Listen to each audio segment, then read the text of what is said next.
Is set to be a busy day on Capitol Hill when Congress kicks off a new session on January 3rd. Democrats will be in control of the Senate while Republicans will control the House. Lawmakers will vote for House Speaker on day one, with Kevin McCarthy fighting to win the gavel. He is still trying to round up votes. The new session will also begin with the swearing in of dozens of new members in both the upper and lower chambers. For more on this, Sean Sullivan is here now. He is a CBS News political contributor and the deputy politics editor for campaigns at the Washington Post. Thanks for being with us. Yeah, happy to be with you, Jeff. Happy holidays. All right, so first things first. This is like a parlor game, trying to figure out if Kevin McCarthy is going to get these votes. What is he's probably working through the holidays, trying to twist some arms. Is he getting closer to securing Speaker of the House?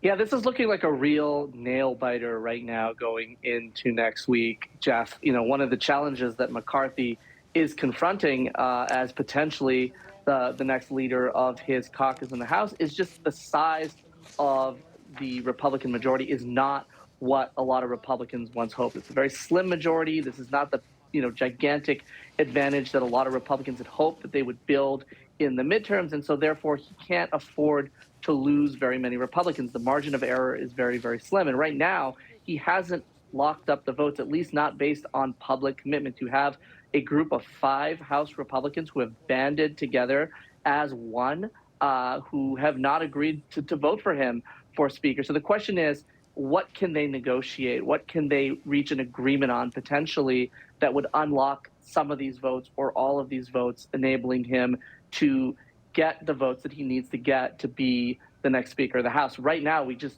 aren't quite there yet. And every day that goes by, we're a day closer to that January 3rd vote. We could be in for a pretty dramatic day on Capitol Hill, depending on how things do or don't shake out for McCarthy before that time.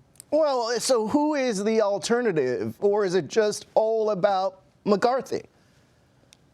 Well, that's the thing. A lot of Republicans point to that question, the ones who are confident that it will be McCarthy. They say, look, who is the alternative? Nobody has really emerged as somebody who can credibly build the amount of votes. And remember, the way it works when you vote for the Speaker is you have to win a majority of votes for a named candidate. So somebody's not voting, if they don't cast their vote for a specific name, the number that he needs changes.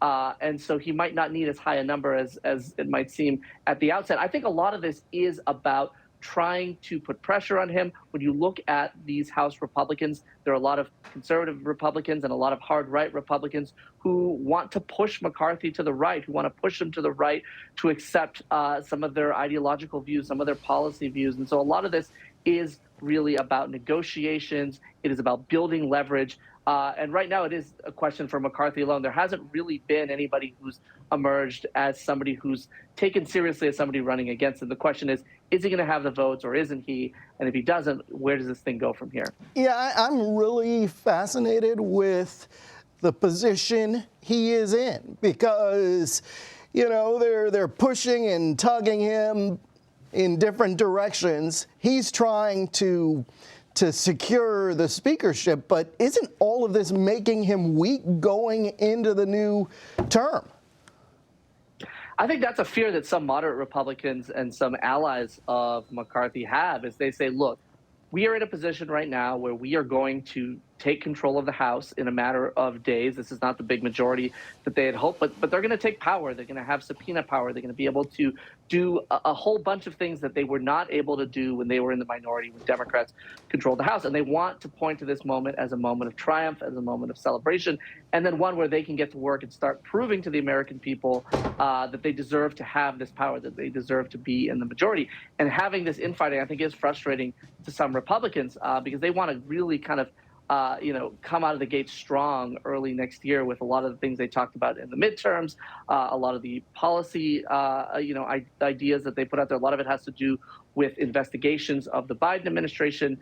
So it certainly is a challenge for McCarthy, for the party, for Republicans writ large as they go into next year.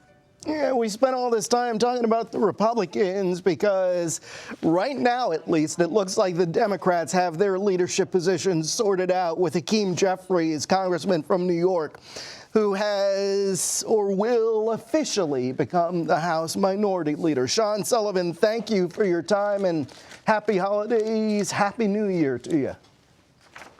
Thanks, Jeff. Same to you.